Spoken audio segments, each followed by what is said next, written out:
Ladies and gentlemen, Sidestrafe back with another look at the World of Tanks 9.0 public test server. I've got two games here for you today featuring the updated mouse and the M103 American Tier 9 Heavy. These have of course had their poly counts raised and their textures adjusted. They've also had the new shader system applied to them, so they look absolutely fantastic. Now, they've also updated the M18 Hellcat, the Panther, as well as the Tortoise, a British tank destroyer. And that, of course, joins the new T-54, the Sherman, and Tiger. I believe Wave 3 will feature the Centurion Mark 7/1, and you better believe I cannot wait to see that sucker with a higher poly count and the updated shader system. Now, for the purpose of this video, I decided to go ahead and leave the tanks camouflage free. If you are wanting to see what these things look like with different camo patterns and perhaps different loadouts and whatnot, then I would suggest downloading the test client on your own. I'll, of course, have a link in the description below for that. There's definitely a lot more to look at than just the HD tank models. For example, historical battles alone, in my opinion, is worth any extra downloading you might have to do to get on here. It's one of those modes that I'll probably be spending most of my time in once it goes live, but I wanted to bring you some footage of the HD Panther in a historical matchup, except I kept getting timed out of the queue system, which means there weren't enough people wanting to play historical. There was about 12,000 people online.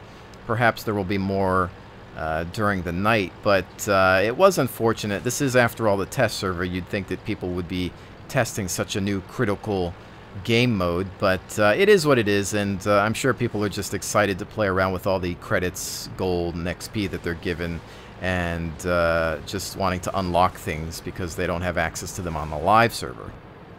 Now, in regards to the updated model for the mouse, it's looking pretty good, even better when you put some camouflage on it, but you know, it's one of those things where it looks great and all. It's just unfortunate that it doesn't really perform as well as it used to, or that it's just been replaced by better tanks. It seems like if you're going to go German heavies, then most people end up with an E100.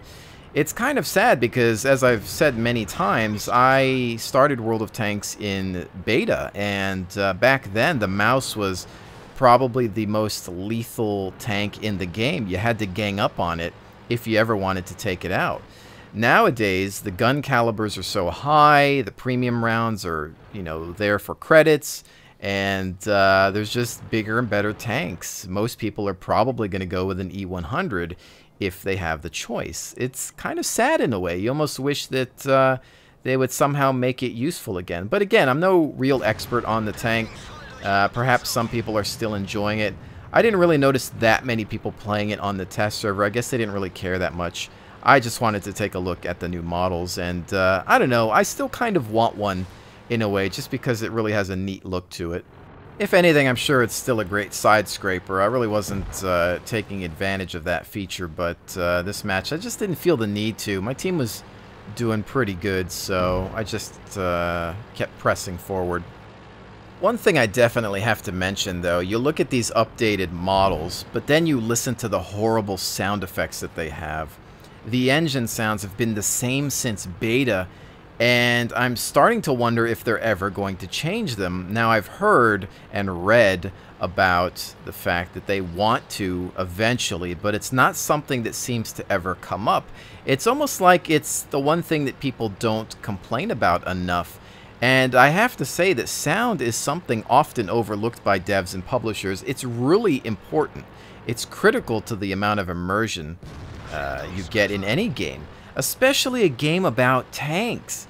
I want to hear the roar of some of these engines. If you ever watch a tank video or have been to a military museum or a tank show where they have these suckers driving around, they sound fantastic.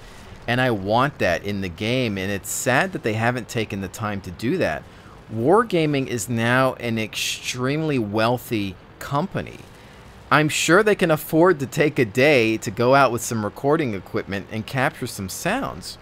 I mean, War Thunder did it. I'm sure they don't want to be bested by one of their competitors. So Wargaming, get on it.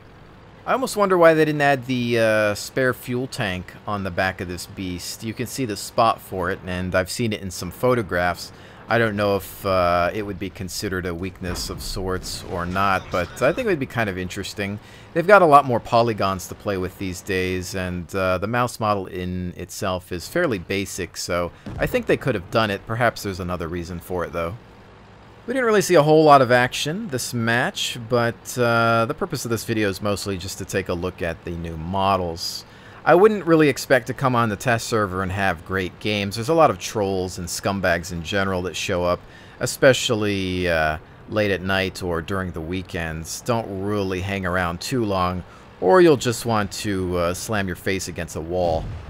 It's interesting to think that one day all of the tanks will be high poly count, or HD as they've been called, and they're going to look fantastic. I can't wait to see all of them driving around. I think it's going to breathe new life into some old tanks that I've just kind of forgotten about. I think you get tired of a tank after a while and you move on to something. It sits in the garage, or maybe you even sell it.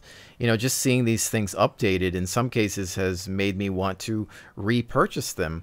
And I think on top of that, with historical battles, that's another reason that I even want to rebuy some of my old classic tanks. However, that does, of course, require credits, which I am low on, and I am trying to grind my way up the British tank destroyer line, so I don't even really have enough to afford the Tortoise, so that's not going to happen for a very long time. But I thought that I would just show you around the mouse a little bit more while we're in the garage, and we're going to transition into a game with the American Tier 9 Heavy M103. Ah, the good old M103. You know, I had some really good games in this beast, especially with the fully upgraded gun. The major disadvantage to it, of course, is the size of the turret. From the side, you just can't miss it, and if artillery hits you, it's good night, sweet prince. But if you can manage to get into a good peekaboo situation, it's a fantastic vehicle, and it really doesn't have that giant tumor that the E5 has. Plus, with the Tier 9 matchmaking the way it is, sometimes you just end up in better battles. In fact, I can probably say that I've had way more battles that were to my liking in the 103 than I have had with the E5, unfortunately. Now, of course, the model itself is looking fantastic. A lot of great attention to detail, and the new shader effects are definitely getting the job done.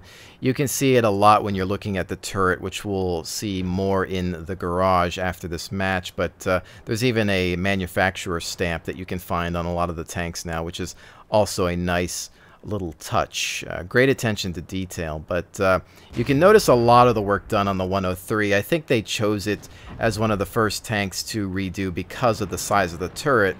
You can just really get a good glimpse of how the casting process works in a way. You know, I think that Wargaming is going to make a killing off their next few patches for a variety of reasons, but primarily a lot of people are going to come back to take a look at the visuals. A lot of people are going to come back because they're interested in the historical battles. A lot of people are going to rebuy tanks just because they have a new look. I'm going to rebuy tanks for historical battles, I'm pretty sure. For example, I sold my Panther tank. I wasn't having much fun with it. I felt like in random battles it was just mediocre at best. You might disagree with me, that's fine, but I just wasn't having fun with it. I think in historical battles it's probably going to be a fantastic tank. Mostly because in a video game like this, it doesn't have its flaws. It's not unreliable, and it's not going to break down on you. So therefore, it has nice frontal armor and a decent gun. So in historical battles, it's probably going to shine, so I'm definitely going to want to repurchase it. You know, speaking of historical battles, I can't help but wish that it was also some sort of hardcore mode. How many of you out there would love to see historical battles be a mode where there are no more hit points, there are no more invisible tanks, you can't see through bushes, everything becomes really realistic, even just if it's a third-person game? Imagine if we could get that type of lethality out of World of Tanks. Imagine if there could be a place for people that wanted that type of gameplay. Would that be so bad? Would a lot of people complain? Do you think that a lot of people just wouldn't play it because it was more realistic? I know it's never been Wargaming's goal to create a simulation or a more realistic or gritty game, but would it hurt it so much? I mean, historical battles is already an entirely different type of mode that you have to queue up for, which means that fewer people are probably going to play it. It's almost like, if you're going to go historical, then just go all the way and remove some of the silly mechanics. I think it would just be a really fantastic title. I think it would add an even greater amount of variety to the game. I think a lot of new players would discover World of Tanks. I think a lot of players would come back to the game. I think it would then be direct competition with War Thunder because, let's face it, most people going to War Thunder want something more realistic. Even though currently in the closed beta forums there seems to be a ton of people that are trying to turn that game into World of Tanks, unfortunately. And Gaijin, in some cases, seems to be listening because, well, they like money. Now, of course, there would need to be a lot more developmental work. Not that they don't have the staff or money to do it, but it would require some time.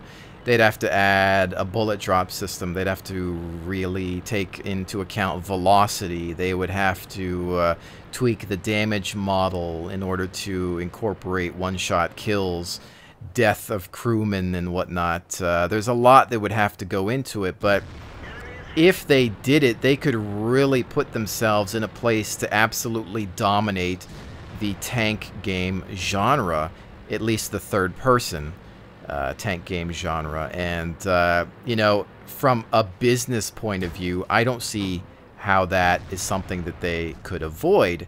But, again, I think that they're the type of developer that really just wants to stick with their original vision. And I don't think we'll ever see any type of hardcore mode. But, you know, I can dream, right? I'm sure many of you are thinking that I'm crazy and that I should just leave well enough alone. I should just enjoy this game for what it is. And I do enjoy World of Tanks. Otherwise, I wouldn't be sitting here making these videos about it. I had to take a vacation from it, but I'm back and I'm enjoying it again. There are things that will always frustrate me. I'll never think that invisible tanks and hit points are a good idea in this type of game, but I can still enjoy it for what it is. War Thunder's an option, but I see them making mistakes as well, and I wish that you could take the best of this game and the best of that game and mix them together, and you would probably end up with the ultimate tank game. Now, these online tank titles, they're starting to become a dime a dozen. A lot of developers and publishers are wanting to jump into this genre. They see the potential. And I think if Wargaming were to add a realistic or hardcore mode, then that would only benefit them. The capital increase would be through the roof, and in fact it would probably put some hurt on War Thunder. And you might be thinking, Sidestrafe, why would you want that? Because I'm not a fanboy. I don't pledge my allegiance to one game. I want there to be a lot of great, successful titles. Ladies and gentlemen, competition breeds excellence, and we are the winners at the end of that battle. With that said, I will see you on the next one.